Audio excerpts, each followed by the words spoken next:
Seorang diplomat muda Arya Daru ditemukan tewas di kamar kosannya. Tanpa tanda kekerasan, tapi meninggalkan satu benda yang bikin geger publik, alat kontrasepsi dan pelumas seks di laci meja. Apa yang sebenarnya terjadi di balik kematian Arya Daru? Dan, apa hubungan alat kontrasepsi dan pelumas seks dengan tewasnya diplomat muda?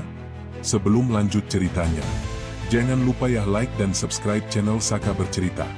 Jangan lupa menulis asal daerah kalian di kolom komen supaya kita lebih kenal dan dekat. Silakan duduk yang nyaman karena ceritanya baru dimulai. Let's go! Malam itu, Jakarta seperti biasanya, bising tapi terasa hampa. Lampu-lampu jalanan berpendar pucat, memantul di aspal basah sisa hujan sore. Di kejauhan, suara klakson bersahutan, namun di satu sudut kosan mewah kawasan Kuningan, keheningan terasa begitu tebal. Unit diplomatik itu berdiri di lantai 20, pintunya tertutup rapat. Dari luar, tidak ada yang mencurigakan, kecuali lampu kamar yang tetap menyala sejak petang. Petugas keamanan kosan sempat mengetuk pintu. Tidak ada jawaban. Panggilan telepon ke nomor pribadi juga hanya disambut nada tunggu yang panjang, lalu mati. Hingga menjelang tengah malam, salah satu rekan kerja yang cemas akhirnya datang. Namanya Raka, sekretaris muda di Kementerian Luar Negeri. Ia sudah menelepon Arya sejak pagi, tapi tak pernah diangkat. Pak Arya selalu on time, katanya gugup kepada satpam. Dia nggak pernah kayak gini sebelumnya. Petugas keamanan mencoba lagi. 3 kali ketukan keras di pintu, lalu diam. Dari celah bawah, terlihat bayangan kaki. Tidak bergerak. Buka aja, Pak, suara Raka bergetar. Setelah izin dari pengelola gedung, kunci cadangan digunakan. Pintu terbuka perlahan, dan udara dingin langsung menyergap keluar, dingin yang aneh, tidak wajar. Di dalam, ruang tamu rapi, sofa abu-abu masih bersih, kopi di meja sudah dingin. Tapi saat mereka melangkah menuju kamar, bau logam menyengat menusuk hidung. Bau darah. Arya Daru ditemukan di tepi ranjang, tubuhnya bersandar ke dinding dengan kepala menunduk.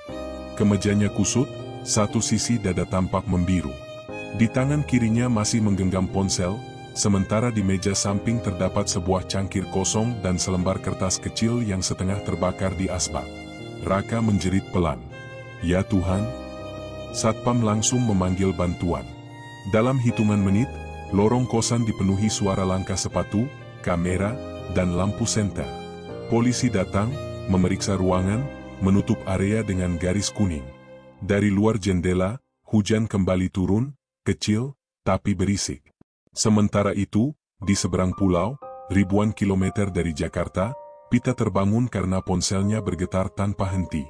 Ia baru saja menidurkan ibunya yang sakit, masih mengenakan daster bunga-bunga lusuh. Ketika membaca nama di layar, Kementerian Luar Negeri, jantungnya langsung berdegup cepat. Selamat malam, Ibu Pita. Kami dari Jakarta. Mohon maaf, kami ingin menyampaikan kabar. Suara di seberang berhenti sejenak, lalu terdengar lirih. Suami ibu, Bapak Arya Daru, ditemukan meninggal dunia malam ini.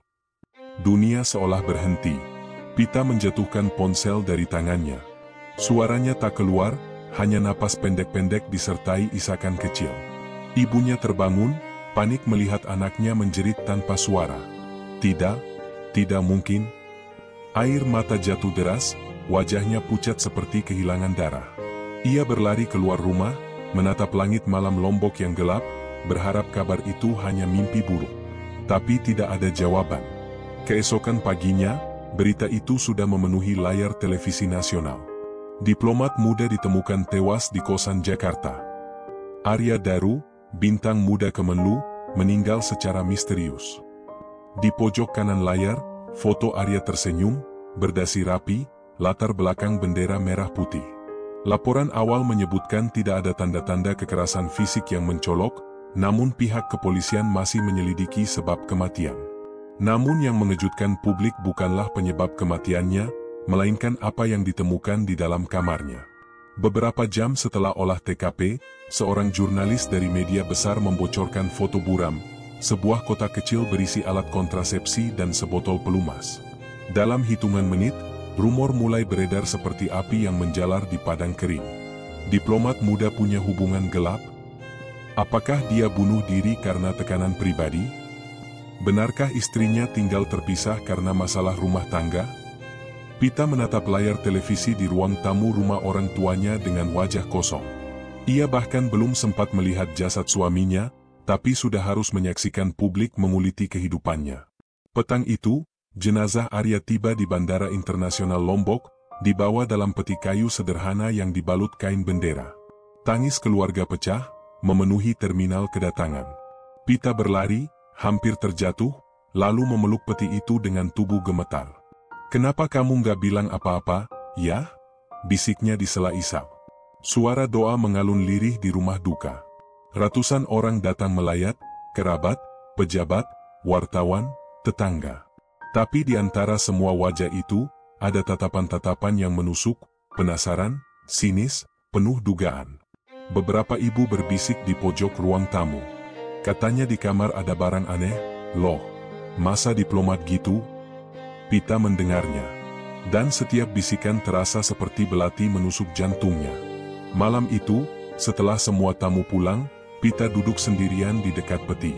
Tangannya menyentuh permukaan kayu yang dingin, matanya sembab tapi tajam. "Orang-orang boleh ngomong apa aja, tapi aku tahu kamu gak kayak gitu, ya."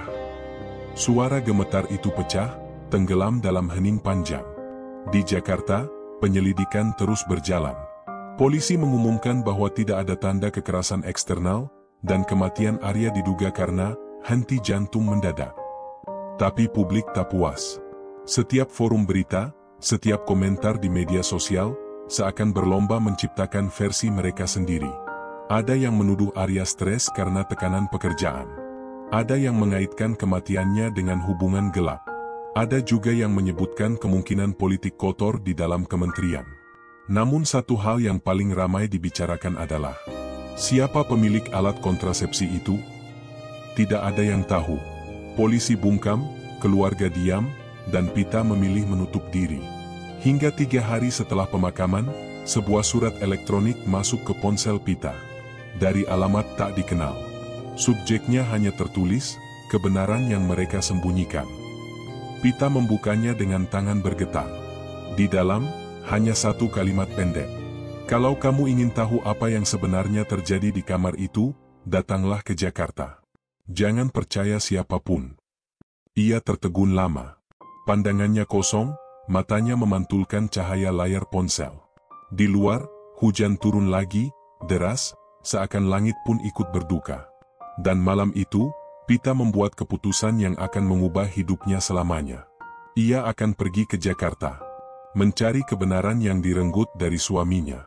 Entah apapun taruhannya. Pagi di Jakarta belum sepenuhnya terang, tapi layar-layar digital sudah bersinar lebih dulu. Di setiap sudut jalan, di setiap kafe yang buka lebih awal, wajah Arya Daru terpampang di layar televisi, di media daring, bahkan di trending topik media sosial. Diplomat muda meninggal misterius. Ditemukan barang pribadi tak wajar di kamar korban. Ada hubungan gelap di balik kematian Arya Daru?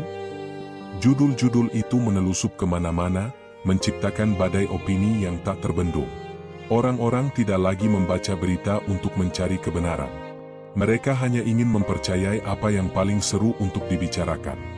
Di Lombok, rumah keluarga Pita tak ubahnya seperti posko wartawan. Mobil-mobil hitam berhenti bergantian di depan pagar. Kamera siap siaga setiap kali pintu terbuka. "Bu Pita, benarkah Anda dan suami sempat bertengkar sebelum beliau meninggal? Apakah benar alat kontrasepsi yang ditemukan di kamar itu bukan milik suami Anda? Bagaimana komentar Anda soal rumor perselingkuhan?" Pita hanya bisa berdiri di balik tirai ruang tamu, menatap kerumunan itu dengan pandangan kosong. Wajahnya pucat, matanya sembab. Di dalam dirinya, duka belum sempat reda, tapi dunia sudah memaksanya menjadi tontonan. Ibunya berkali-kali memintanya tidak keluar rumah. Mereka bukan datang untuk tahu kebenaran, nah. Mereka datang untuk menuduh. Pita hanya mengangguk lemah. Tangannya menggenggam foto pernikahannya dengan Arya, keduanya tersenyum bahagia, di tepi pantai, 8 tahun lalu. Kini senyum itu seperti ironi. Sementara itu, di Jakarta, kantor kementerian menjadi lautan bisik-bisik. Para pegawai berbisik di lorong, di pantry, bahkan di lift. Aku dengar katanya dia stres gara-gara mutasi ke luar negeri batal. Bukan, katanya dia punya hubungan sama staf magang. Aku malah dengar katanya istrinya nggak pernah datang ke Jakarta. Ya wajar kalau dia nyari pelampiasan. Tidak ada satupun yang tahu apa yang benar, tapi semuanya merasa berhak berbicara. Di tengah kegaduhan itu, seorang pejabat senior menggeleng pelan sambil menatap layar berita di ruangannya. Kasihan Arya. Anak itu baik, ambisius, tapi sopan. Sayang sekali. Namun nada iba itu tenggelam oleh dering telepon dan rapat mendadak. Dunia birokrasi tidak punya waktu untuk berduka lama. Hari-hari berlalu, dan nama Arya Daru berubah dari sosok diplomat muda berbakat menjadi bahan gosip nasional. Akun-akun media membuat potongan-potongan video, memperlambat setiap adegan olah TKP, menyorot detail yang tak penting, botol pelumas di meja, bungkusan kosong di laci, hingga foto-foto lama Arya bersama rekan-rekan kerjanya. Komentar publik pun seperti hujan batu, deras dan menyakitkan. Kalau nggak ada apa-apa, ngapain simpan begituan? Istrinya pasti pura-pura nggak tahu. Dasar keluarga munafik. Kasus kayak gini udah sering. Kelihatan alim, ternyata busuk. Pita membaca sebagian komentar itu di ponselnya. Tangannya gemetar, tapi ia tak bisa berhenti menatap. Semakin ia scroll, semakin banyak kata-kata yang menusuk. Seakan seluruh negeri bersekongkol untuk menghancurkan kenangan tentang suaminya. Hingga suatu malam, ia membanting ponselnya ke lantai. "Cukup, aku nggak mau baca lagi," serunya sambil menutup wajah dengan kedua tangan. Tangisnya pecah, keras dan panjang. Tapi di luar kamar, wartawan masih berjaga. Lampu kamera masih menyala, siap merekam setiap gerak kecil dari balik jendela. 2 minggu setelah pemakaman, Pita menerima panggilan resmi dari kepolisian. Ia diminta hadir ke Jakarta untuk memberikan keterangan tambahan. Ibunya menatapnya dengan wajah khawatir. "Kamu yakin mau pergi sendirian, Nak?" Pita mengangguk. "Aku harus. Kalau aku diam, mereka akan terus menuduh." Sore itu, ia menumpang pesawat paling awal. Begitu sampai di Bandara Soekarno-Hatta, langkahnya terasa berat. Kota itu bukan lagi tempat yang sama. Setiap billboard seolah menatapnya dengan dingin. Di dalam taksi menuju kantor polisi, radio memutar berita yang sama. Menurut sumber internal, pihak kepolisian belum menemukan indikasi pembunuhan. Namun barang-barang pribadi yang ditemukan di lokasi masih menjadi bahan penyelidikan. Beberapa analis menduga ada keterlibatan pihak ketiga dalam hubungan rumah tangga korban. Pita menutup wajah dengan syal. Air matanya hampir jatuh lagi. "Arya," bisiknya lirih, "kenapa semuanya jadi begini?" Di ruang pemeriksaan, ia duduk di kursi besi dingin. Seorang penyidik muda memintanya menjelaskan kapan terakhir kali berkomunikasi dengan Arya. 3 hari sebelum beliau meninggal. "Kami sempat video call," jawabnya pelan. "Topiknya apa, Bu?" "Biasa, beliau bilang ingin segera cuti, katanya kangen rumah, kangen masakan saya." Penyidik menatapnya lama, lalu menulis sesuatu di kertas. "Apakah Anda tahu tentang barang-barang yang ditemukan di kamar suami Anda?" Pertanyaan itu membuat jantung Pita serasa berhenti. Ia menunduk, menahan napas. "Saya belum melihat barang-barang itu secara langsung," katanya jujur. "Tapi, saya yakin, apapun yang mereka temukan, bukan bukti bahwa Arya bersalah." Nada suaranya bergetar, tapi matanya tajam. Pertama kalinya ia berani menatap balik. Setelah pemeriksaan, ia keluar ke halaman kantor polisi. Udara panas Jakarta membuat kulitnya lengket, namun tubuhnya gemetar karena tegang. Tiba-tiba, kilatan cahaya menyilaukan matanya. Puluhan kamera menyorot, mikrofon didorong ke wajahnya. "Bu Pita, tolong klarifikasi, apa benar suami Anda punya hubungan dengan wanita lain? Apakah Anda tahu soal alat kontrasepsi itu? Benarkah Anda sudah pisah ranjang?" Pita hanya bisa menunduk, melangkah cepat menuju mobil yang menjemputnya. Namun di tengah kerumunan, satu suara mencuat keras. "Kalau nggak ada apa-apa, kenapa takut bicara, Bu?" Langkahnya terhenti. Ia menoleh perlahan, menatap lautan wajah penuh kamera, lalu berkata dengan suara gemetar tapi tegas. Saya tidak takut. Saya hanya sedang berduka. Tolong, berhentilah memperlakukan suami saya seolah dia pelaku kejahatan. Keheningan sesaat. Lalu suara kilatan kamera kembali berdesing seperti badai. Kalimatnya besok pagi menjadi headline di ratusan media. Malam itu, Pita menginap di hotel kecil dekat Menteng. Ia duduk di balkon, menatap langit Jakarta yang berwarna oranye pucat karena polusi. Di meja, televisi menyiarkan talk show tentang kasus diplomatik yang mengguncang publik. Seorang pengamat moral berbicara lantang, kematian itu jelas aneh. Barang bukti di kamar tidak bisa diabaikan. Mungkin ada masalah dalam kehidupan pribadi mereka. Pita mematikan televisi dengan kasar. Lalu ia menatap kosong ke arah lampu kota. Dalam hati, ada dua rasa yang saling bertarung, rindu yang menyesakkan dan kemarahan yang tak terucap. Ia memejamkan mata, dan seolah mendengar suara Arya di kepalanya, lembut seperti dulu. Kamu gak perlu takut, Pit. Dunia boleh menilai, tapi kita yang tahu siapa kita sebenarnya. Air matanya menetes tanpa suara. Dalam cahaya samar, ia berbisik pelan, aku akan cari tahu, ya. Sampai semuanya jelas. Namun di luar sana, gelombang opini publik belum berhenti. Justru semakin hari semakin tinggi, menelan segalanya. Nama Arya Daru tak lagi disebut dengan hormat. Ia kini sekadar topik, sekadar bahan gosip, sekadar angka dalam berita sensasi. Dan di tengah badai itu, seorang perempuan bernama Pita berdiri sendirian, terombang-ambing antara kehilangan dan keinginan untuk membela nama suaminya. Tanpa sadar, malam itu ia baru saja memasuki babak baru yang lebih kelam dari sekadar kesedihan. Babak di mana kebenaran dan fitnah akan bertarung tanpa ampun. Pita terbangun pukul 4 dini hari. Suara hujan menetes pelan di luar jendela hotel. Tirai dibiarkan terbuka, dan di balik kaca, kota Jakarta tampak sepi, hanya lampu-lampu gedung yang berkelap-kelip seperti cahaya dari dunia lain. Ia duduk diam di tepi ranjang, memeluk lutut. Rambutnya berantakan, mata bengkak, dan wajahnya tampak jauh lebih tua dari usianya. Sejak kematian Arya, tidur bukan lagi tempat untuk beristirahat. Tidur justru menjadi ruang perjumpaan dengan kenangan yang terlalu hidup, terlalu nyata. Tiap kali ia memejamkan mata, ia melihat senyum Arya.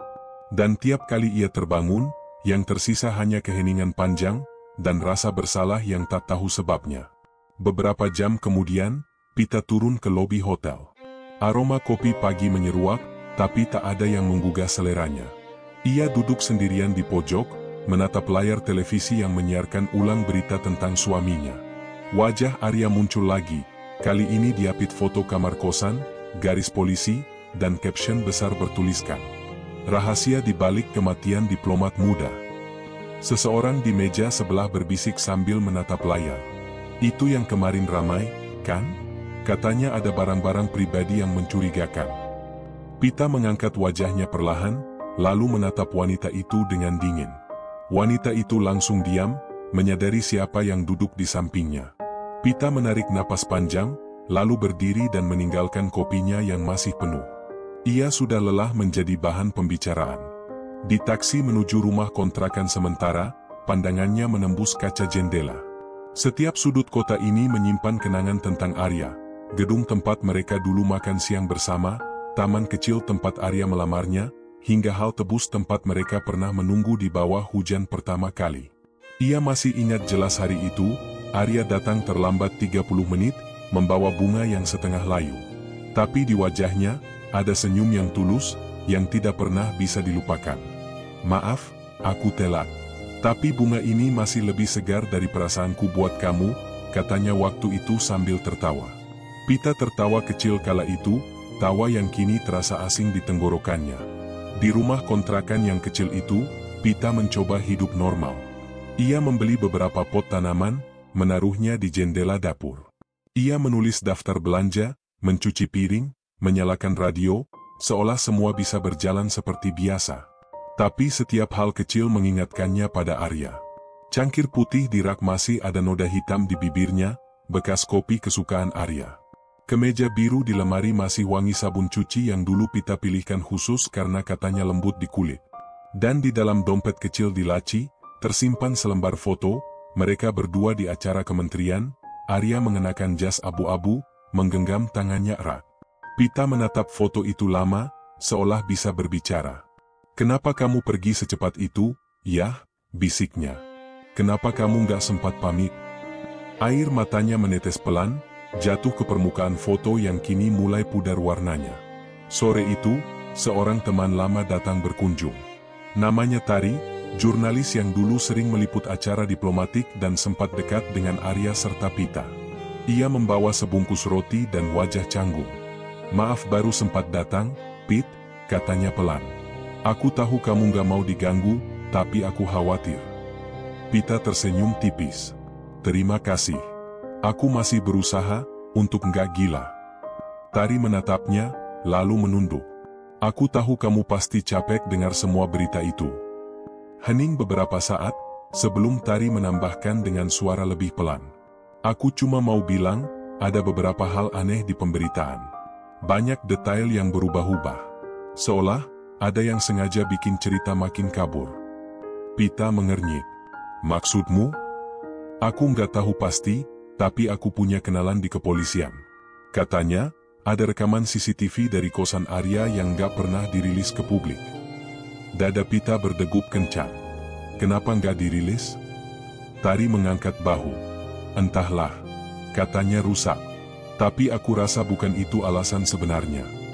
Kata-kata itu menempel di kepala Pita lama setelah Tari pulang. CCTV?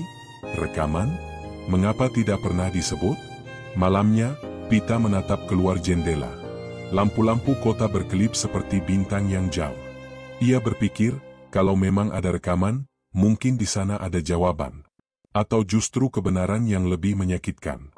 Hari-hari berikutnya berjalan lambat. Pita menghabiskan waktu dengan membuka kembali catatan lama Arya, agenda kerja, catatan kecil di buku saku, dan pesan-pesan yang dulu ia abaikan. Di salah satu buku harian, ia menemukan tulisan tangan Arya. "Aku ingin kita bahagia, meski waktu dan jarak selalu jadi musuh. Aku tahu kamu kuat, Pit. Tapi kadang aku berharap kamu tahu, aku juga rapuh." Kalimat itu membuat Pita menangis keras untuk pertama kalinya. Bukan tangis kehilangan, tapi tangis pengertian yang datang terlambat. Ia baru sadar, selama ini ia hanya melihat sisi kuat dari Arya. Diplomat muda yang percaya diri, penuh wibawa, pandai bicara di depan banyak orang. Tapi di balik itu, ada manusia yang juga bisa lelah, bisa takut, bisa merasa sendiri. Dan mungkin, pikirnya, malam sebelum Arya meninggal, ia merasa sangat sendiri. 3 hari kemudian, seseorang mengetuk pintu kontrakannya. Seorang pria muda, berpakaian sopan, memperkenalkan diri sebagai rekan Arya di kementerian. "Namaku Bima," katanya. "Saya ingin mengembalikan sesuatu yang ditemukan di meja kerja Pak Arya sebelum ruangan beliau dikosongkan." Ia menyerahkan sebuah amplop coklat. Pita menerimanya dengan hati-hati. Setelah pria itu pergi, ia membuka amplop itu perlahan. Isinya, beberapa foto dokumentasi kerja Arya, kartu akses kantor, dan satu surat kecil yang dilipat 2 kali. Tulisan tangan di surat itu jelas milik Arya. Tangannya gemetar saat membacanya. "Untuk Pita. Aku mungkin tak bisa selalu ada di sampingmu, tapi percayalah, tidak ada satu hari pun aku berhenti mencintaimu. Kalau suatu hari kamu membaca surat ini, mungkin aku sudah lelah. Tapi bukan lelah mencintaimu, lelah melawan hal-hal yang kamu sendiri tak tahu." Pita terdiam lama. Surat itu seolah menyalakan bara baru di dalam dirinya. Bukan hanya kesedihan, tapi rasa penasaran yang membakar. Hal-hal yang kamu sendiri tak tahu. Apa maksudnya Arya? Apakah kematian suaminya benar-benar alami? Ataukah ada sesuatu yang disembunyikan dari semua orang, bahkan darinya? Malam semakin larut. Pita berdiri di depan cermin, menatap wajahnya sendiri yang kini tampak asing. Rambutnya kusut, mata merah, tapi di balik lelah itu ada sorot baru, tekad. Ia tahu duka tidak bisa dihapus. Tapi ia juga tahu, selama kebenaran belum terungkap, Arya tidak akan benar-benar tenang. "Aku janji, Yah," bisiknya pada bayangan di cermin, aku akan cari tahu semuanya. Tentang malam itu. Tentang mereka yang bikin kamu pergi begitu cepat. Lalu ia mematikan lampu kamar, berbaring di kasur yang terasa terlalu luas untuk satu orang. Hujan turun lagi malam itu, seperti malam pertama ketika Arya pergi. Dan di sela suara hujan, ia seolah mendengar bisikan lembut yang datang entah dari mana. Aku di sini, Pit, jangan berhenti. Air mata hangat jatuh membasahi bantal. Untuk pertama kalinya, Pita tidak menangis karena kehilangan, tapi karena mulai menemukan arah. 3 minggu setelah pemakaman Arya, wajah Pita kembali muncul di layar televisi. Kali ini bukan sebagai istri almarhum diplomat yang berduka, tapi sebagai pusat perhatian publik. Setiap stasiun berita menayangkan ulang potongan wajahnya yang menunduk, menahan tangis di depan makam. Tapi kini narasinya berbeda. Ada headline baru. Istri Arya terlalu tenang di pemakaman, benarkah ada yang disembunyikan? Dunia digital, seperti biasa, kejam dan cepat. Dalam semalam, tagar istri misterius naik ke trending nomor 2. Berbagai akun gosip dan forum anonim mulai menyebarkan teori. Pita disebut wanita ambisius, istri yang cemburu, bahkan agen ganda yang tahu sesuatu tentang suaminya. Di setiap unggahan, foto wajahnya dipotong dari berbagai sudut. Senyum di acara kementerian, tatapan kosong di pemakaman, gestur tangannya saat diwawancarai. Setiap ekspresi diubah jadi bukti. Setiap diam diartikan sebagai rahasia. Di rumah kontrakan yang kini terasa seperti benteng kecil, Pita duduk memeluk bantal sambil menatap layar ponsel. Ia membaca komentar-komentar itu, kalimat-kalimat kejam dari orang yang tak pernah mengenalnya. Terlalu kalem buat orang yang baru kehilangan suami. Matanya kosong, kayak lagi nutupin sesuatu. Kata temanku yang kerja di kementerian, Arya sering curhat katanya istrinya posesif banget. Pita menutup layar. Napasnya berat, tapi matanya tetap kering. Ia sudah terlalu sering menangis untuk bisa menangis lagi. Dari dapur, suara radio kecil menyala pelan. Seorang pembawa berita membacakan opini pagi. Publik menuntut transparansi atas kasus kematian Arya Mahendra. Beberapa pihak mendesak agar istri korban, Pita, ikut diperiksa ulang. Kata, diperiksa ulang, bergema di kepalanya seperti gema di ruang kosong. Sore itu, Tari datang lagi. Wajahnya tegang, suaranya lebih cepat dari biasanya. Pit, aku baru dari kantor redaksi. Kamu tahu nggak, ada file CCTV yang bocor. Pita langsung menatapnya. Bocor kemana? Forum luar negeri. Cuma potongan 13 detik. Tapi cukup bikin ramai. Tari membuka laptopnya, menunjukkan rekaman yang ia unduh dari server luar. Video itu menampilkan koridor kosan Arya, jam 22.48 malam sebelum kematian. Dalam rekaman itu, terlihat Arya berjalan masuk ke unitnya sendirian. Beberapa detik kemudian, pintu kosan terbuka sedikit, dan sesosok bayangan melintas di belakangnya. Tak jelas siapa, tapi tinggi, tegap, dan mengenakan jas gelap. Pita menahan napas. Itu, bukan aku. Tari mengangguk cepat. Aku tahu. Tapi mereka di internet udah bilang itu kamu. Mereka potong angle-nya, bilang kamu datang diam-diam ke kosan. Dunia terasa berputar. Dalam satu malam, bayangan tanpa wajah itu berubah jadi dirinya. Keesokan harinya, berita daring meledak. Terekam CCTV, diduga istri Arya datang ke kosan malam sebelum suaminya tewas. Polisi tutup mulut, tapi warganet sudah menyimpulkan sendiri. Pita menatap layar televisi yang menayangkan pundak seseorang, siluet dari rekaman CCTV itu. Ia merasa seolah hidupnya bukan lagi miliknya. Orang-orang berbicara atas namanya, menulis kisahnya, mengganti kebenaran dengan cerita yang lebih menarik klik. Dan di tengah itu semua, polisi tetap diam. 3 hari kemudian, ia menerima panggilan dari penyidik. Nada suaranya datar, tapi tegas. Ibu Pita, kami ingin Anda datang ke kantor besok untuk memberikan klarifikasi tambahan. Kata, tambahan, terdengar seperti pisau. Ia tahu, ini bukan klarifikasi. Ini ujian. Malam sebelum pemanggilan, Pita duduk di depan cermin, lagi-lagi menatap bayangannya.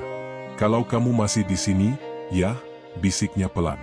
Aku harap kamu tahu, aku nggak takut. Tapi aku juga nggak tahu siapa yang harus kupercaya lagi. Di luar, angin berembus membawa aroma hujan. Ia merasa seperti sedang berdiri di tepi jurang, sementara di bawahnya, dunia yang siap menelannya. Keesokan paginya, gedung kepolisian dipenuhi wartawan. Kilatan kamera menyalakan wajahnya setiap langkah ia ambil. Bu Pita, benarkah Anda di tempat kejadian? Bu, bagaimana komentar Anda soal CCTV? Bu, benarkah ada motif pribadi? Ia tidak menjawab. Ia hanya menunduk, berjalan cepat diapit dua petugas, sementara di belakangnya, suara klik kamera terdengar seperti rentetan peluru. Di ruang pemeriksaan, udara dingin menusuk. Penyidik menatapnya dengan sorot curiga. Malam itu, Anda di mana? Di rumah. Ada saksi tetangga. Bisa tunjukkan buktinya? Ia diam. Ia tahu, dalam kasus seperti ini, kebenaran tidak cukup. Yang dicari bukan apa yang benar, tapi apa yang paling mudah dipercaya publik. Setelah 2 jam, pemeriksaan selesai. Pita keluar ruangan dengan wajah pucat, tapi langkahnya tegak. Di luar, Tari sudah menunggunya. Kamu nggak sendiri, katanya sambil menggenggam tangan Pita. Tapi Pita hanya menatap lurus ke depan. Kalau memang bukan aku di rekaman itu, berarti ada orang lain yang masuk ke kosan malam itu. Dan aku akan cari tahu siapa dia. Tari menelan ludah. Kamu mau lawan media, polisi, bahkan kementerian. Pita tersenyum samar. Aku nggak mau lawan siapa-siapa. Aku cuma mau kebenaran. Malamnya, di layar ponsel Pita muncul pesan anonim dari nomor tak dikenal. Berhenti mencari, Pita. Beberapa hal lebih baik tetap terkubur. Ia menatap pesan itu lama, sebelum akhirnya mengetik balasan. Aku sudah terlalu jauh untuk berhenti. Lalu ia mematikan ponselnya, menatap jendela yang memantulkan wajahnya sendiri. Di luar sana, dunia sedang berdebat tentang siapa dirinya. Tapi di dalam sini, Pita sudah tahu satu hal pasti. Kebenaran bukan lagi sekadar jawaban, tapi perlawanan. Hari itu langit Jakarta muram, seperti menahan hujan yang tak jadi turun. Udara terasa berat dan berdebu. Dari balik jendela kamar hotel murah di Menteng, Pita menatap lalu lintas yang tak pernah berhenti. Mobil-mobil saling menyalip, klakson bersahutan, tapi di matanya, semua itu kabur, berputar seperti mimpi buruk yang tak selesai. Sudah 3 hari sejak pemeriksaan terakhir. Dan sejak itu, tidak ada kabar apapun dari pihak kepolisian. Namun yang membuatnya gelisah bukanlah diamnya polisi, melainkan tatapan orang-orang di sekitarnya. Penjaga hotel yang menatap terlalu lama, sopir ojek yang mengenali wajahnya dari berita, bahkan petugas restoran yang menunduk sopan tapi matanya memancarkan rasa ingin tahu. Semua orang tahu siapa dirinya, tapi tidak ada yang tahu apa yang sebenarnya ia rasakan. Pukul 9 malam, ketika Pita baru saja hendak mematikan lampu, ponselnya bergetar. Nomor tak dikenal. Ia ragu, tapi kemudian menjawab. Halo? Tak ada suara, hanya napas berat di ujung sana. Siapa ini? Suara pelan menjawab, nyaris berbisik. Jangan tutup. Aku tahu apa yang terjadi malam itu. Pita terdiam. Dadanya berdebar. Siapa kamu? Namaku tidak penting. Tapi aku ada di gedung itu malam Arya meninggal. Dunia berhenti sejenak. Apa maksudmu? Aku bukan pelaku. Tapi aku melihat seseorang keluar dari unit kosan suamimu sebelum tengah malam. Napas Pita tercekat. Bisa kita bertemu? Tidak di sini. Ada mata yang mengawasi. Datang ke pelataran belakang stasiun Gondangdia, besok sore. Jangan bawa siapapun. Lalu sambungan terputus. Nada beep panjang menggema, membuat jantungnya berdetak tak karuan. Ia menatap ponsel itu lama, mencoba menimbang antara logika dan rasa takut. Tapi pada akhirnya, rasa ingin tahu selalu menang. Keesokan sore, langit Jakarta mulai berwarna jingga. Pita datang dengan topi lebar dan masker, mencoba menyembunyikan wajah yang dikenal banyak orang. Stasiun Gondangdia tampak ramai, tapi area belakangnya sepi, hanya ada suara rel yang bergetar tiap kereta melintas. Seorang pria berdiri di dekat pagar besi, memakai jaket denim pudar dan topi hitam. Wajahnya sebagian tertutup, tapi dari caranya berdiri, terlihat gugup. Ketika Pita mendekat, ia menunduk lebih dalam. "Ini aku," katanya pelan. "Yang tadi malam telepon." Pita menatapnya hati-hati. "Kenapa kamu hubungi aku?" "Aku nggak tahan lihat berita. Semua orang nuduh kamu, padahal aku tahu kamu nggak di sana malam itu." Pita menelan ludah. "Kamu tahu siapa yang di sana?" Pria itu menatap sekeliling, lalu mengeluarkan amplop lusuh dari saku jaketnya. "Ini, rekaman CCTV dari lantai 20, kamera servis. Yang belum dipublikasikan." Tangannya gemetar saat menyerahkan amplop itu. "Aku kerja di bagian keamanan kosan. Setelah kejadian, file ini dihapus dari server utama. Tapi aku sempat salin diam-diam." Pita menerima amplop itu perlahan. "Kenapa kamu kasih ke aku?" Pria itu menunduk lebih dalam. "Karena aku juga takut, Bu. Ada orang dari kementerian datang 2 hari setelah kejadian, nyuruh kami hapus semua yang kelihatan aneh. Mereka bilang, demi reputasi negara. Tapi aku nggak bisa tidur sejak itu. Aku lihat jelas orang yang keluar dari kamar Arya malam itu." "Siapa?" Pria itu menatap Pita lurus. "Seorang perempuan." Dunia seakan berhenti di detik itu. "Perempuan?" "Iya. Pakai blazer abu-abu, rambut diikat. Aku pikir itu kamu waktu pertama kali lihat, tapi pas berita muncul, aku tahu bukan. Wajahnya beda." Pita mematung. "Kenapa kamu nggak bilang ke polisi?" Pria itu menggeleng cepat. "Nggak bisa. Setelah aku coba ngomong, orang kementerian datang malamnya ke kosku. Mereka bilang aku bisa hilang kalau macem-macem." Suara kereta lewat memotong percakapan mereka, menggetarkan tanah. Ketika deru besi itu mereda, pria itu melangkah mundur. "Aku harus pergi. Jangan cari aku lagi. Tapi kalau kamu mau lihat kebenaran, tonton rekamannya malam ini. Jangan percaya siapapun, bahkan temanmu sendiri." Lalu ia pergi, lenyap di antara bayangan rel dan suara besi yang bergemuruh. Pita berdiri diam cukup lama. Angin sore menyapu rambutnya, dan entah kenapa, ia merasa udara mendadak jadi lebih dingin dari biasanya. Tangannya menggenggam amplop itu erat, seperti menggenggam kunci menuju sesuatu yang berbahaya. Malamnya, di kamar hotel, ia menutup gorden, memastikan pintu terkunci, lalu membuka amplop itu. Di dalamnya hanya ada flash disk hitam tanpa label. Ia menancapkannya ke laptop dengan napas terengah, dan video pun mulai berjalan. Kamera dari lorong servis, kualitas rendah tapi cukup jelas. Jam menunjukkan pukul 22.51, beberapa menit setelah Arya masuk ke unitnya. Beberapa detik kemudian, pintu samping terbuka perlahan. Seseorang melangkah keluar, seorang perempuan berblazer abu-abu, membawa tas tangan kecil. Ia menoleh ke arah kamera, menunduk sedikit, lalu berjalan cepat menuju lift darurat. Wajahnya tak terlalu jelas, tapi sorot matanya, dingin, fokus, dan sangat familiar. Pita memutar ulang video itu berkali-kali. Dalam setiap frame, ada sesuatu yang membuat tubuhnya merinding. Bukan hanya wajah itu, tapi caranya menunduk, caranya menggenggam tas, caranya menatap kamera. Ia mengenal gestur itu. Ia mengenal tubuh itu. Karena perempuan itu adalah seseorang yang dulu sangat dekat dengan suaminya. "Tari." Pita menjatuhkan diri ke kursi. Napasnya memburu. "Tidak, enggak mungkin." Tangannya menutup mulut, menahan jerit yang hampir keluar. Kenangan 2 minggu terakhir terputar cepat di kepalanya.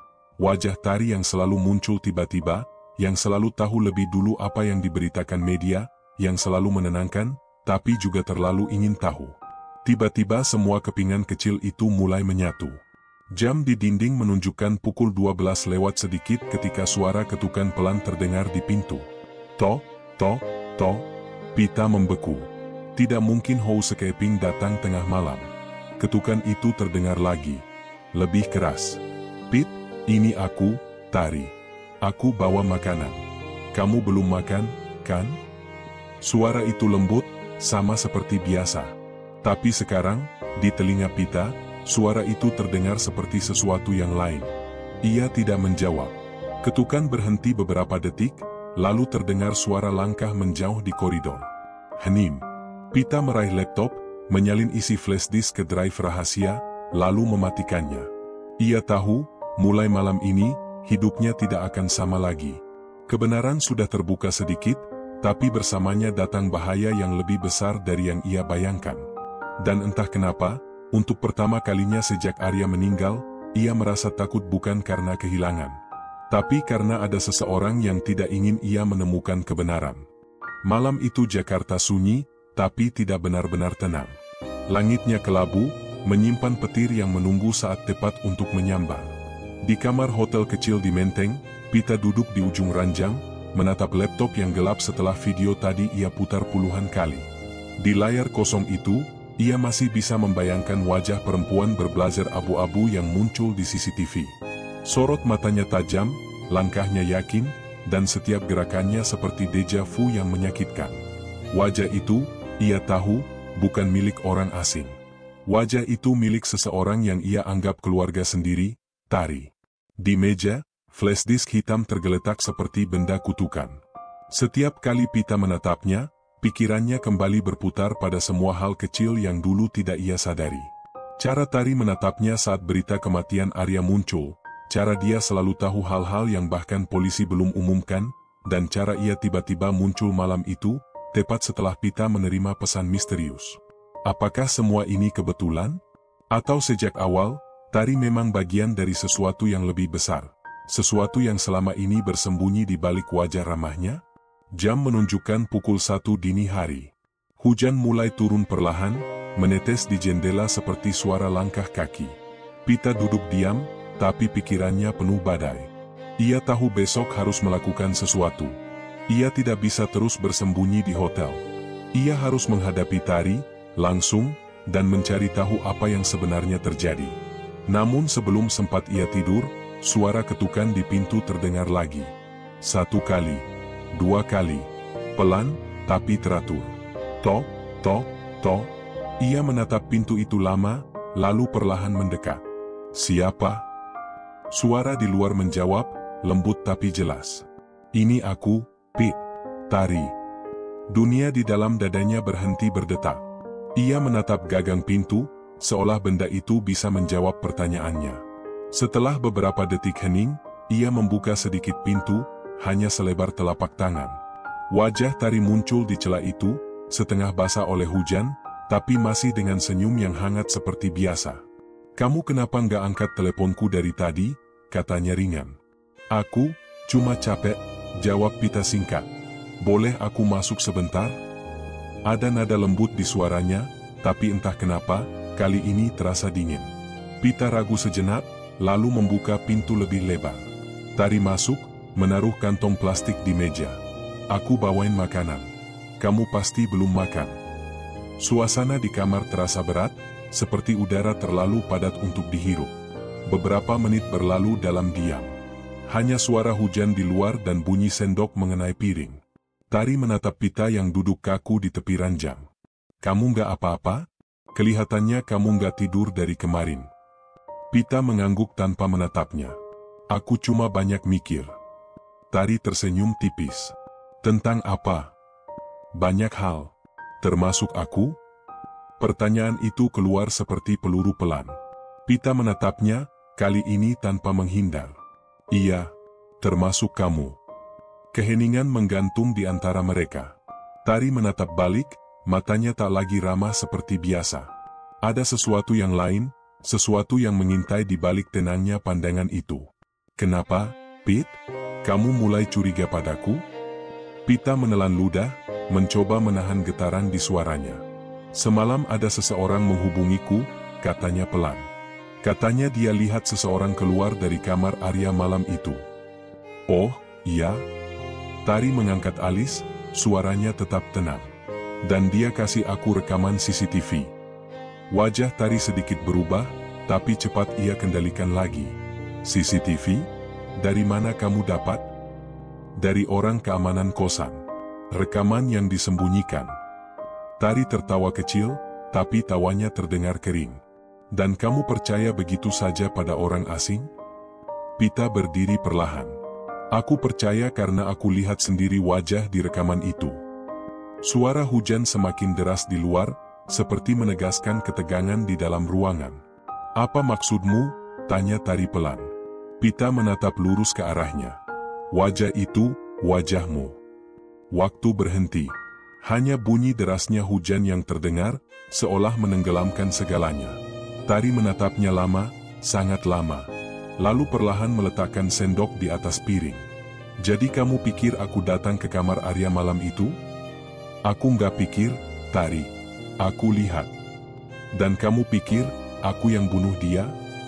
Nada suaranya rendah, tapi setiap kata terdengar tajam. Pita mundur selangkah. Kamu ada di sana. Kamu nggak bilang apa-apa padaku. Kamu sembunyikan sesuatu. Tari menghela napas panjang, lalu berdiri. Kamu tahu, Pit, selama ini aku bantu kamu. Aku ngurus media, aku lindungi nama kamu dari gosip, aku. Dan mungkin kamu juga yang nyebar gosip itu pertama kali, potong Pita, suaranya bergetar karena amarah yang lama tertahan. Dari mana lagi wartawan bisa tahu soal alat kontrasepsi itu, kalau bukan dari orang dalam? Tari menatapnya diam-diam, wajahnya tak terbaca. Lalu ia berkata lirih, kamu nggak ngerti, Pit. Ada hal-hal yang nggak bisa dijelaskan begitu saja. Pita melangkah maju. Coba jelaskan sekarang. Kenapa kamu di kosan Arya malam itu? Hening panjang. Tari memalingkan wajah ke arah jendela, memandangi hujan yang mengguyur kaca. Aku datang, bukan untuk menyakitinya, katanya akhirnya. Aku datang untuk memperingatkan dia. Peringatkan apa? Tari menatap balik, kali ini matanya memerah, bukan karena marah, tapi takut. Bahwa dia sedang diawasi, Pit. Bahwa ada orang di kementerian yang tahu sesuatu tentang tugas luar negerinya di Myanmar. Sesuatu yang bisa membahayakan nyawanya. Pita terdiam, napasnya berat. Kenapa kamu nggak bilang dari awal? Karena semua sudah terlambat, jawab Tari pelan. Waktu aku datang, Arya udah gelisah. Dia tahu sesuatu yang seharusnya nggak dia ketahui. Aku cuma sempat bicara sebentar, sebelum seseorang lain datang. Seseorang lain? Tari mengangguk perlahan. Aku nggak lihat wajahnya jelas. Tapi dia bukan staf kosan. Setelah dia masuk, aku disuruh pergi. Dia bilang, ini bukan urusanmu, Mbak Tari. Dan, sejam kemudian, Arya ditemukan meninggal. Suara itu pecah di akhir kalimat. Pita menatap Tari, berusaha mencerna semuanya. Kenapa kamu nggak bilang semua ini ke polisi? Karena aku tahu siapa orang itu, Pit. Siapa? Tari menatapnya lama, lalu berkata pelan, hampir seperti bisikan. Orang itu, salah satu pejabat tinggi di kementerian. Dan dia masih aktif sampai sekarang. Pita merasa ruangan berputar. Ia menatap Tari dengan campuran takut dan marah. Kenapa kamu tutupi ini? Karena kalau aku ngomong, aku bisa ikut mati. Dan kamu juga. Pita menggeleng keras. Aku nggak peduli. Aku cuma mau tahu kebenaran. Kebenaran itu berbahaya, jawab Tari lirih. Tapi kebohonganmu lebih berbahaya lagi. Keduanya saling menatap. Dua perempuan yang pernah berdiri di sisi yang sama, kini terpisah oleh rahasia dan rasa bersalah. Di luar, petir menyambar, menerangi wajah mereka sesaat. Tari memalingkan pandangan, air matanya jatuh tanpa suara. Kalau kamu tetap mau cari tahu, Pit, bersiaplah. Karena mulai malam ini, mereka juga akan cari kamu. Pita tidak menjawab. Ia hanya berdiri diam saat Tari membuka pintu dan pergi, meninggalkan keheningan yang menggantung seperti kabut tebal. Di meja, flash disk masih tergeletak. Pita menatapnya lama, lalu menyadari sesuatu, flash disk itu bukan sekadar rekaman CCTV. Ada satu file lain di dalamnya, yang belum sempat ia buka. Sebuah file bernama, rapat_internal_kemelu MP4. Tangannya bergetar saat menggerakkan kursor. Klik. Layar menampilkan ruangan pertemuan, dan di ujung meja, duduk seseorang yang wajahnya tak asing. Seseorang yang namanya sering disebut di berita, tapi tak pernah disebut dalam konteks kematian Arya. Seseorang yang kini ia sadari mungkin menjadi dalang di balik segalanya. Hujan turun deras di Jakarta malam itu. Langit seperti menumpahkan semua rahasia yang selama ini tertahan di udara. Pita berdiri di depan jendela rumah kontrakan, menatap lampu jalan yang berpendar di balik tirai air. Tangannya memegang ponsel, di layar, pesan terakhir dari Miko masih terpampang jelas. Kita harus ketemu malam ini. Aku nggak bisa simpan ini sendirian lagi. Ia membaca ulang kalimat itu berulang kali, seolah ingin memastikan ia tidak salah mengerti. Sudah 3 hari sejak Miko meninggalkan amplop berisi salinan video rahasia di laci mejanya. Video yang menampilkan sosok Arya, masih hidup, duduk di ruangan sempit bersama seseorang yang belum teridentifikasi. Video yang direkam 2 jam setelah waktu kematian yang dilaporkan polisi.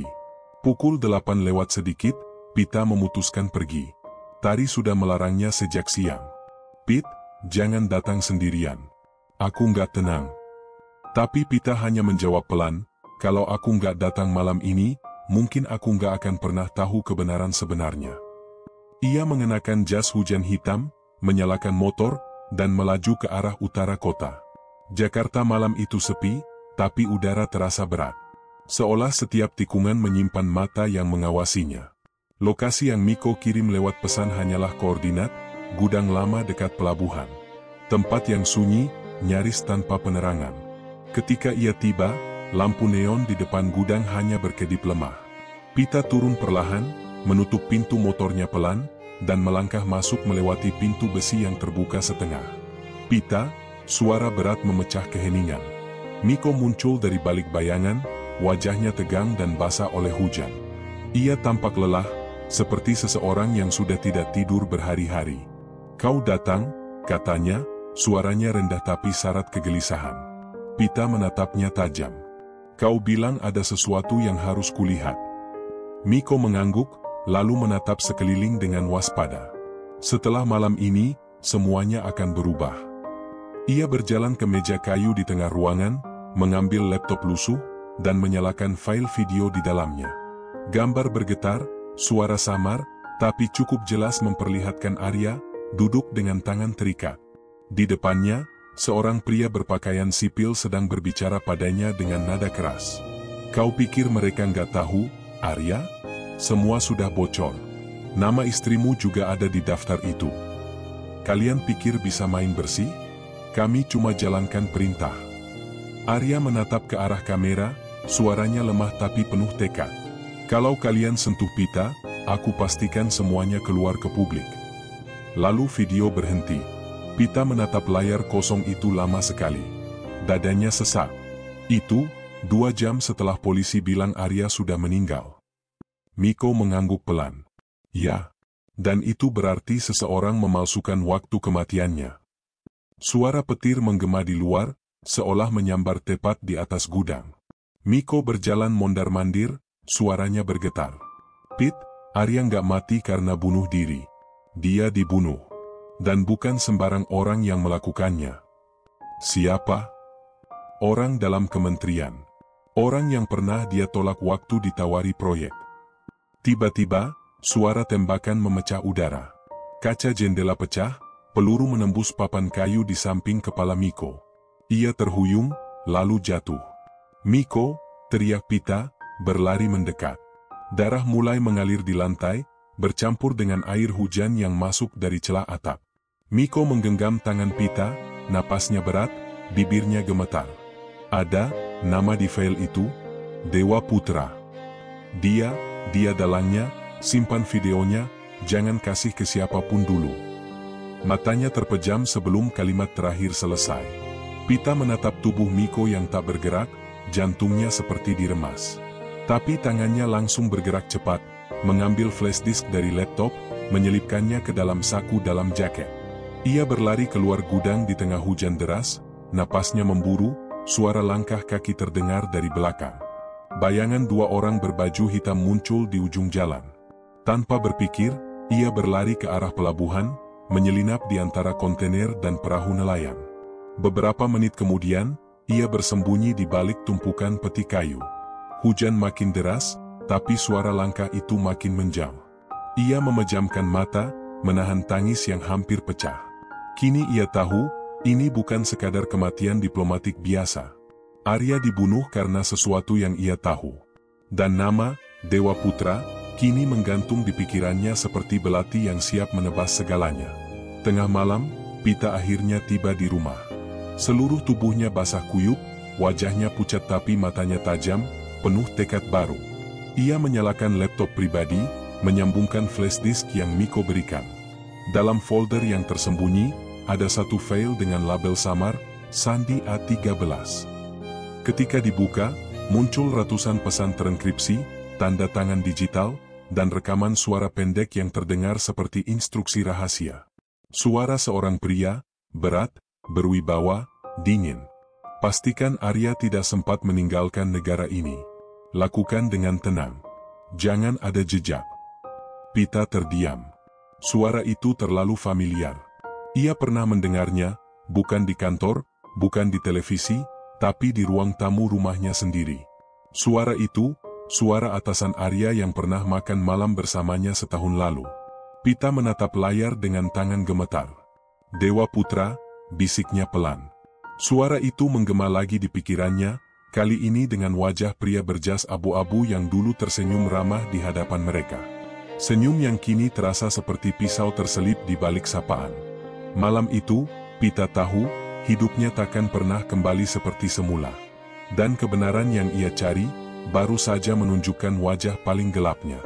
Langit Jakarta masih kelabu, tapi di dada Pita, badai sudah lebih dulu pecah. Sejak malam itu, sejak ia mendengar nama Dewa Putra, setiap helaan napas seperti membawa rasa takut dan tekad yang sama besar. Ia belum tidur, matanya merah, tapi pikirannya terus bekerja. File dari flash disk Miko kini tersimpan di 3 tempat berbeda. Satu di laptop, satu di cloud terenkripsi, dan satu lagi, disembunyikan di ponsel Tari, tanpa memberitahu isinya. Ia tahu, kalau sesuatu terjadi padanya, kebenaran itu harus tetap hidup. Pagi itu, Tari datang tergesa dengan wajah pucat. "Pit, aku baru baca berita. Ada ledakan di gudang pelabuhan tadi subuh," katanya. "Miko ada di sana." Pita terdiam. Ia tahu Miko sudah mati semalam, tapi mendengar kata ledakan membuat tubuhnya gemetar. "Seseorang ingin menghapus jejak," katanya lirih. Tari menatapnya. "Kamu yakin ini ada hubungannya sama Dewa Putra?" Pita mengangguk. "Aku yakin. Dan aku tahu harus mulai dari mana." Dewa Putra bukan nama asing. Ia pernah menjabat sebagai sekretaris jenderal di kementerian tempat Arya bekerja. Sosok yang dikenal berkarisma, tegas, dan sulit disentuh hukum. Orang-orang menyebutnya Dewa, bukan tanpa alasan. Ia punya kekuasaan yang bahkan bisa menutup mulut media. Dan kini, nama itu menjadi poros dari segala hal yang menghancurkan hidup Pita.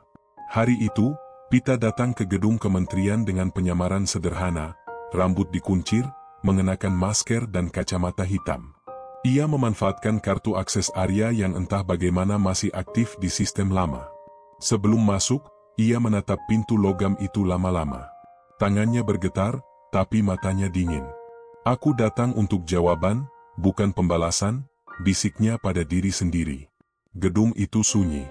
Koridor panjang berlapis kaca memantulkan bayangan tubuhnya, membuatnya merasa diawasi dari segala arah. Di lantai 3, ruangan Dewa Putra tampak tertutup rapat. Tapi di meja resepsionis tak ada siapa-siapa.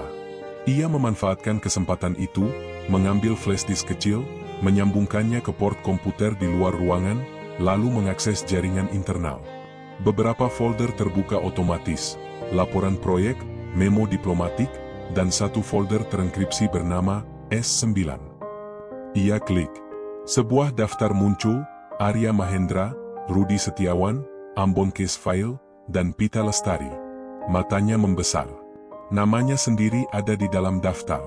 Ketika ia hendak membuka file berikutnya, langkah sepatu terdengar mendekat. Pita segera mencabut flash disk dan bersembunyi di balik pintu arsip. Dewa Putra masuk.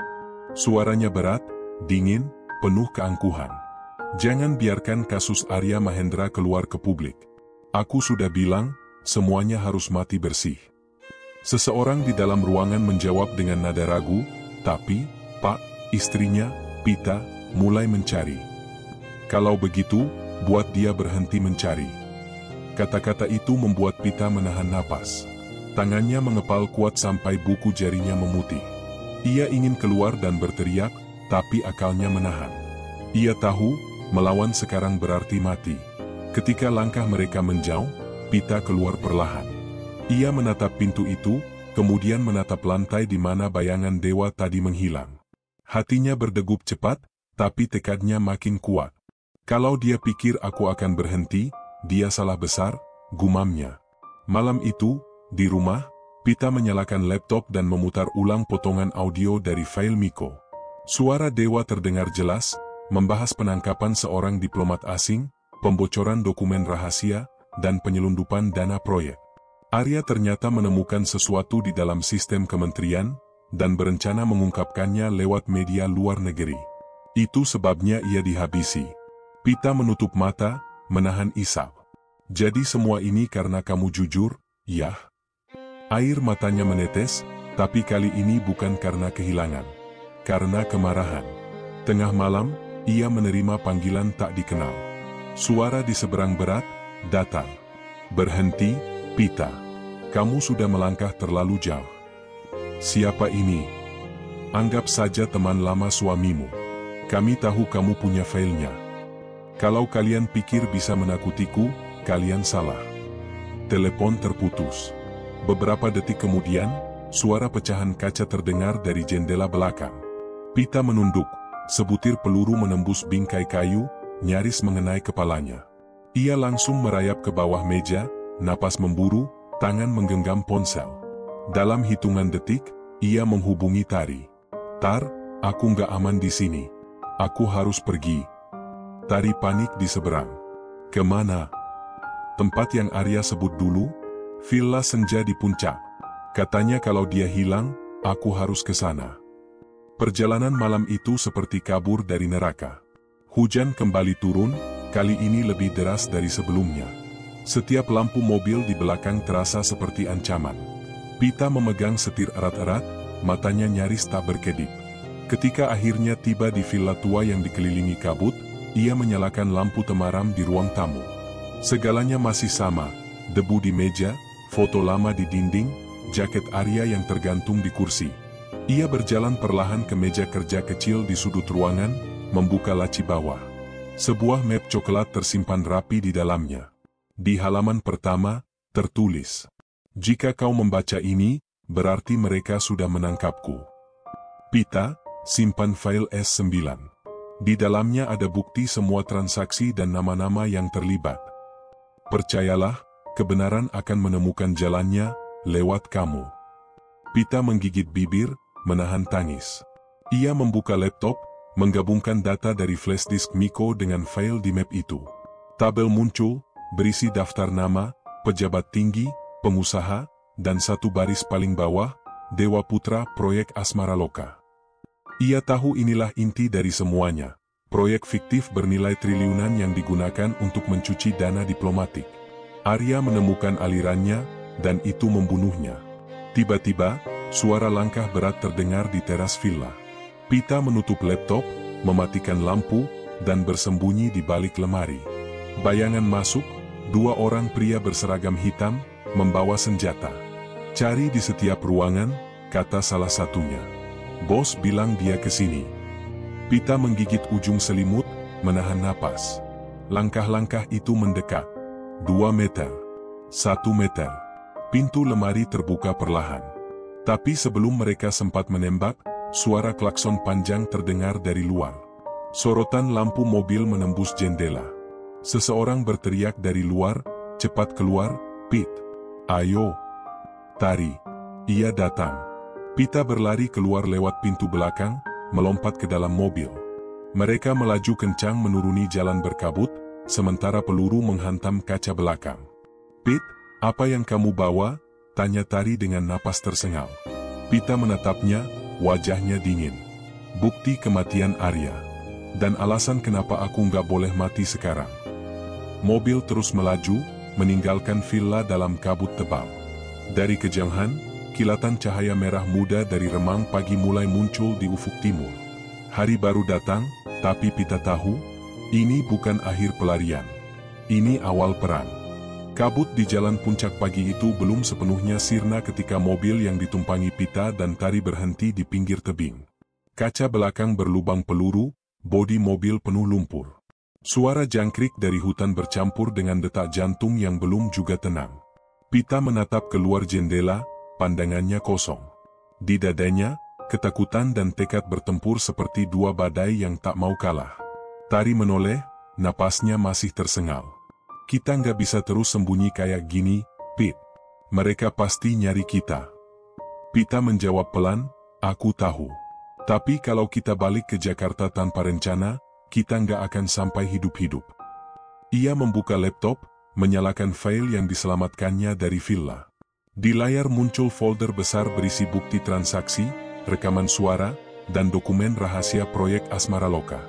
Di antara semuanya, satu file paling menarik perhatian. Surat diplomatik konfidensial Dewa Putra 2019. Pita membuka file itu. Di dalamnya, tertulis perjanjian gelap antara kementerian dan perusahaan luar negeri fiktif yang digunakan untuk menyalurkan dana korupsi. Dan di akhir dokumen, tanda tangan Arya, jelas sekali, tapi seperti dipalsukan. Ia menatap layar itu lama, suaranya pecah, mereka bukan cuma membunuhnya, Tar. Mereka membuatnya terlihat bersalah. Tari menatapnya sedih. Mereka tahu, kalau publik percaya Arya korup, nggak ada yang bakal nanya siapa pembunuhnya. Keheningan panjang jatuh di antara mereka. Sore itu, mereka tiba di kota kecil dekat Bogor dan menyewa kamar di penginapan murah. Tempat itu lembab dan sepi, tapi cukup aman untuk bersembunyi sementara. Pita duduk di tepi ranjang, mengusap wajahnya dengan tangan gemetar. Ia sudah terlalu lelah, tubuhnya ingin menyerah, tapi hatinya tidak mau berhenti. Tar, katanya tiba-tiba. Aku mau kirim data ini ke luar negeri. Media lokal udah pasti nggak berani angkat. Tari langsung bangkit. Kamu gila? Kalau kamu bocorin ini, mereka bakal kejar kamu sampai ke ujung dunia. Pita menatap lurus ke matanya. Kalau aku diam, mereka akan terus bunuh orang kayak Arya. Aku nggak mau jadi bagian dari diam itu. Tari terdiam. Di wajahnya tampak rasa takut bercampur hormat. Ia tahu, Pita bukan lagi perempuan yang sama seperti 2 bulan lalu. Yang dulu menangis di makam suaminya kini telah berubah menjadi seseorang yang bisa menantang kekuasaan. Malam itu, Pita menghubungi seorang jurnalis luar negeri bernama Reina, yang dulu pernah mewawancarai Arya di Singapura. Reina menjawab cepat. Pita? Aku dengar tentang Arya. Aku turut berduka. Aku punya sesuatu yang dia tinggalkan. Dan aku butuh kamu untuk bantu keluarkan ke publik. Ada jeda panjang di seberang. Kirimkan sekarang. Tapi pastikan koneksi aman. Gunakan alamat yang kukirim ini. Pita mengunggah file itu perlahan, gigabi demi gigabi. Tapi di tengah proses, sinyal mendadak terputus. Koneksi mati. Lampu kamar berkedip. Lalu, dari luar jendela, terdengar suara langkah. Tari langsung berdiri. Pit, cepat matiin laptopnya. Pita mencabut kabel, menutup layar, dan menyembunyikannya di bawah bantal. Ketukan keras terdengar di pintu. 3 kali. Lalu diam. Lalu 3 kali lagi, ritmenya terlalu tenang untuk orang biasa. Tari menatap Pita panik. Mereka... Sebelum sempat menyelesaikan kalimatnya, pintu didobrak. 2 pria berpakaian hitam masuk, bersenjata, wajah tertutup masker. Salah satu dari mereka berkata dingin, kalian membuat masalah terlalu besar. Mereka menarik Tari ke samping, menodongkan pistol ke arah Pita. Tapi Pita sudah bersiap. Ia mengeluarkan semprotan gas kecil dari jaketnya dan menyemprotkannya ke wajah pria itu. Dalam sekejap, ruangan penuh jeritan dan kekacauan. Pita menendang kaki lawannya, merebut ponsel di tangan satunya, lalu menarik Tari keluar kamar. Mereka berlari ke lorong, menuruni tangga sempit, menembus hujan deras di luar penginapan. Mobil tua mereka menunggu di ujung jalan, mesin masih hangat. Ketika Pita menyalakan mesin, Tari menatap ke belakang, napasnya tersengal. Mereka nggak bakal berhenti, Pit. Pita menatap kaca depan, wajahnya dingin. Aku juga enggak. 2 hari berikutnya, Mereka bersembunyi di rumah seorang kenalan lama Arya, mantan wartawan investigasi bernama Kirana. Wanita itu sudah tua, tapi tajam. Begitu melihat isi flash disk, Kirana hanya menggeleng pelan. Proyek Asmara Loka ini udah pernah mau kubuka dulu. Tapi mereka menutupku.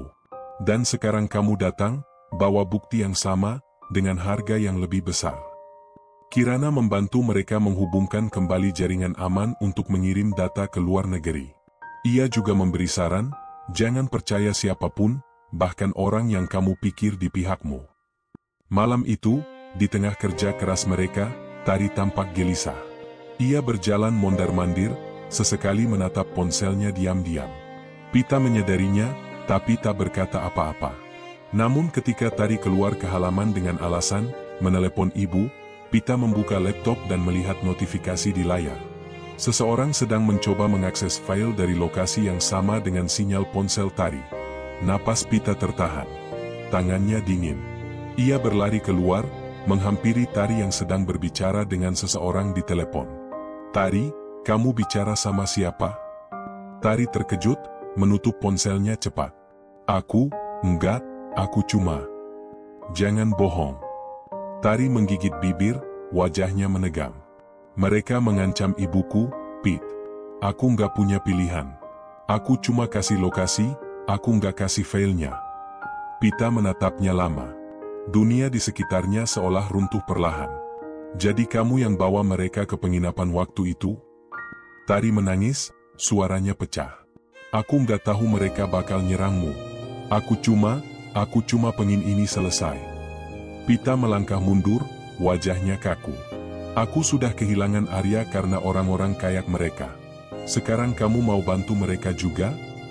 Tari jatuh berlutut, menangis di tengah hujan. Tapi Pita hanya menatap kosong, lalu berbalik masuk ke rumah.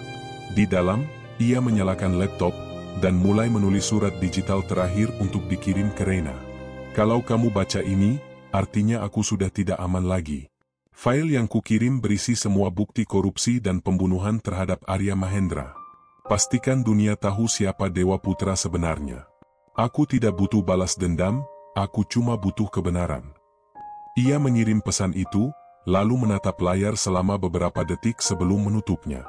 Di luar, hujan turun makin deras, dan Tari masih terisak di tanah. Tapi bagi Pita, air mata sudah berhenti punya makna. Yang tersisa kini hanyalah satu hal: keadilan. Keesokan paginya, berita internasional pecah. Beberapa portal luar negeri merilis laporan investigasi berjudul "Diplomat Indonesia tewas setelah menolak proyek rahasia, dugaan korupsi dan pembunuhan sistematis." Nama Dewa Putra terpampang jelas di layar. Dan di bawahnya, foto Arya, tersenyum, dengan caption, "Sumber utama kebocoran informasi." Pita membaca berita itu dari ponselnya sambil berdiri di pinggir jendela. Tangannya gemetar. Ia berhasil. Tapi juga tahu, perang belum selesai. Dari kejauhan, suara mobil berhenti di depan rumah. Langkah-langkah berat mendekat. Kirana menatap Pita tajam. Mereka datang. Pita menatap keluar. 3 mobil hitam. Orang-orang berseragam. Ia menarik napas panjang, menatap Tari yang masih ketakutan. "Tar, kalau mereka tangkap aku, jangan biarkan file ini hilang." "Pit, jangan." Pita menatapnya lembut. "Kebenaran harus punya wajah. Dan kalau bukan aku, siapa lagi?" Ia berjalan keluar rumah dengan langkah tenang, tanpa menunduk. Lampu mobil menyala terang, sorotnya membutakan mata. Seorang pria turun dari mobil, berdiri di depan pintu pagar, wajah yang tak asing. Udara pagi di puncak itu dingin dan lembab. Awan menggantung rendah, seolah menekan bumi dengan kesedihan yang tak terucapkan. Pita berdiri di halaman rumah tua Kirana, mengenakan jaket hitam basah oleh hujan. Di depannya, Dewa Putra berdiri tenang dengan payung hitam dan ekspresi yang sulit ditebak. Di belakangnya, beberapa aparat berpakaian sipil sudah menyiapkan borgol. "Semua sudah selesai," kata Dewa datar. "Kau sudah buat negara ini malu. Cukup." Pita menatapnya tajam. "Negara malu bukan karena aku, Pak, tapi karena orang seperti Anda." Dewa tersenyum tipis. Kau pikir satu perempuan bisa melawan sistem yang aku bangun bertahun-tahun? Pita menjawab pelan, tapi tegas, aku nggak melawan sistem. Aku cuma melawan kebohongan. Dewa memberi isyarat. Dua pria maju untuk menangkapnya.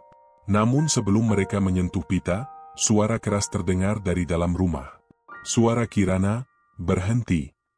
Kirana keluar dengan membawa kamera kecil yang terhubung langsung ke laptop. Semua ini sudah direkam, Dewa. Setiap kata, setiap wajah, setiap ancaman. Ia menatap ke arah langit. Dan rekaman ini sudah terhubung langsung ke server internasional. Kau sentuh kami, semuanya tayang dalam 5 menit. Dewa menegang. Sekilas, wajah dinginnya berubah, panik sesaat, sebelum kembali datar. Kau pikir aku takut dengan ancaman itu? Kirana tersenyum sinis. Bukan kamu yang harus takut, tapi sejarah yang akan mencatatmu.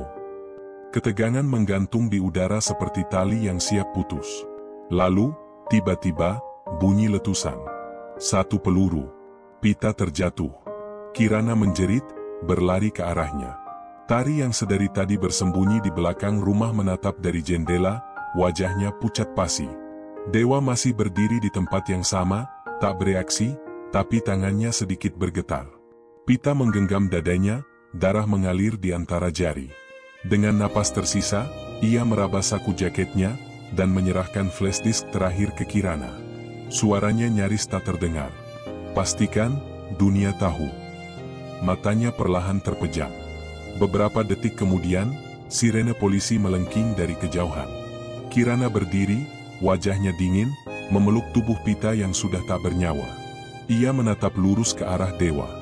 Selamat datang di akhir permainanmu. Dewa berbalik, tapi sebelum sempat masuk ke mobilnya, tim dari Divisi Propam dan Interpol datang menyergap. Seseorang bersuara lantang, Dewa Putra, Anda ditangkap atas dugaan pembunuhan dan penggelapan dana internasional. Untuk pertama kalinya, wajah Dewa kehilangan kendali. Ia berteriak, kalian tidak tahu siapa yang kalian hadapi. Aku disetujui negara. Tapi semua kamera sudah menyorotnya. Wajahnya terpampang langsung di siaran berita internasional yang sedang live stream, dari kamera Kirana. 3 hari kemudian, berita duka memenuhi semua layar televisi dan portal berita dunia. Pita Aryasari, istri mendiang diplomat Arya Mahendra, gugur setelah membocorkan bukti korupsi dan pembunuhan pejabat tinggi. Investigasi Asmara Loka, dugaan suap, pembunuhan, dan jaringan rahasia lintas kementerian. Nama Pita menjadi simbol baru. Simbol bagi kebenaran yang dibayar dengan darah. Di pemakaman sederhana di Lombok Barat, langit mendung menggantung. Kirana berdiri di tepi makam bersama Tari, yang kini hanya bisa menunduk dalam diam.